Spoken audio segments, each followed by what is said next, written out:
नमस्कार. श्री स्वामी समर्थ सर्वांना. श्लोक ददू चॅनलमध्ये तुम्हा सगळ्यांचे खूप खूप स्वागत आहे. स्वामी तुम्हा सगळ्यांना कायम सुखी ठेवो ही स्वामीचरणी प्रार्थना करते आणि आजच्या व्हिडिओला सुरुवात करते.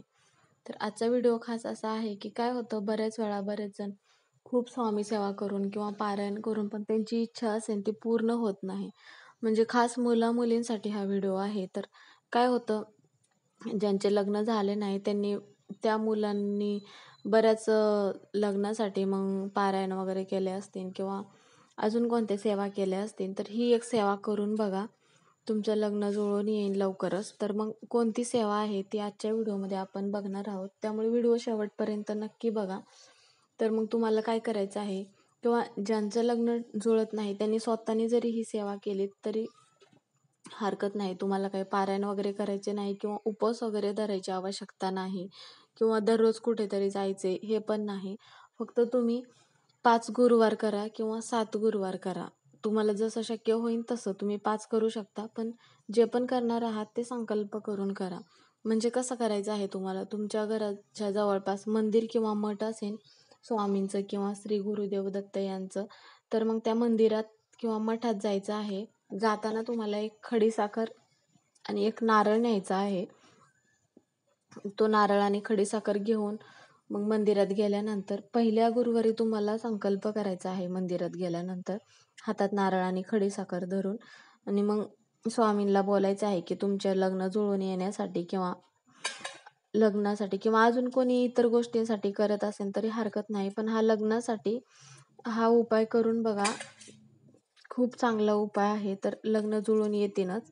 तर मग हातात नारळ आणि खडीसाखर घ्यायची आहे आणि मग इच्छा असेल तुमच्या मनातील जी लग्नाबद्दल ते स्वामींपुढं बोलायचं आहे की मी आजपासून 5 गुरुवार किंवा 7 गुरुवार किंवा 11 गुरुवार मग मी दररोज म्हणजे प्रत्येक गुरुवारी मंदिरात येऊन एक वेळा खडीसाखर आणि नारळ घेऊन येईन येताना आणि मग श्री गुरुदेव दत्त या नामाचा जप करणार आहे. मंदिरात आल्यानंतर 1 माळी किंवा 11 माळी जप केलात तरी हरकत नाही. तर मग मी ह्या सेवा 5 गुरुवार करणार किंवा 7 गुरुवार करणार आहे. तर माझी जी इच्छा आहे ती इच्छा पूर्ण करा. असं मग स्वामींपुढं आपल्या मनातील इच्छा बोलायची आहे आणि मग सलग तुम्हाला 5 गुरुवार किंवा 7 गुरुवार तुम्ही तुमचे जे असेल जे संकल्प केला आहे ते पूर्ण करायचं आहे. तर बऱ्याच जणांचं काय होईल की मग आमच्या आईने केलं तर आमच्यासाठी चालेल का? हो, हरकत नाही.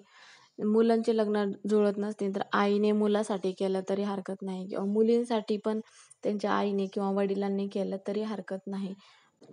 तर मग ही सेवा करत असताना तुम्ही जर कुठे बाहेर जात असाल तर मग त्यावेळेस तुमच्या जवळपास जिथे कुठे पण मंदिर असेल तर त्या मंदिरात किंवा मठात तुम्ही ही सेवा केलीत तरी हरकत नाही. म्हणजे काय होईल की तुम्हाला असं वाटेल की मी ज्या मंदिरात जात होते किंवा जात होते तिथेच केलं केलं पाहिजे असं नाही. तुम्ही कुठे पण जा, देव सगळीकडे सारखाच आहे.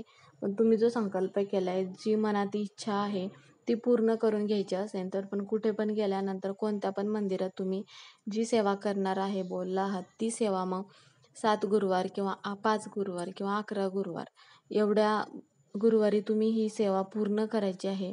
असं नाही की इच्छा पूर्ण होईल तेव्हाच मग मी सेवा करेन, नाही. ज्यावेळेस तुम्ही संकल्प केला आहात तेव्हापासून तुम्ही सेवा चालू करा. सेवा म्हणजे काय करायचं आहे तुम्हाला समजलंच असेल मी सांगितलेलं. तर मग जास्त काहीच करायचं नाही किंवा दररोज उपवास वगैरे करायचा आहे किंवा गुरुवारी उपवास वगैरे करायचा आहे असं नाही. तुम्ही सकाळी जा मंदिरात किंवा संध्याकाळी जा किंवा दुपारी जा. तुम्हाला जेव्हा वेळ भेटेल तेव्हा जा.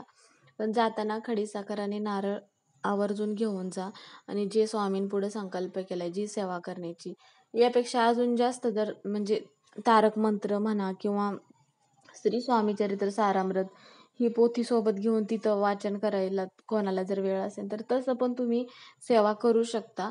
पण ही सगळ्यात कमी वेळामध्ये होणारी सेवा म्हणजे की ह्या नामाचा जप करायचा आहे आणि जाताना खडीसाखर आणि नारळ घेऊन जाऊनच मग तुम्ही जो संकल्प केलाय ज्या इच्छेसाठी ती सेवा तुम्ही मग करायची आहे.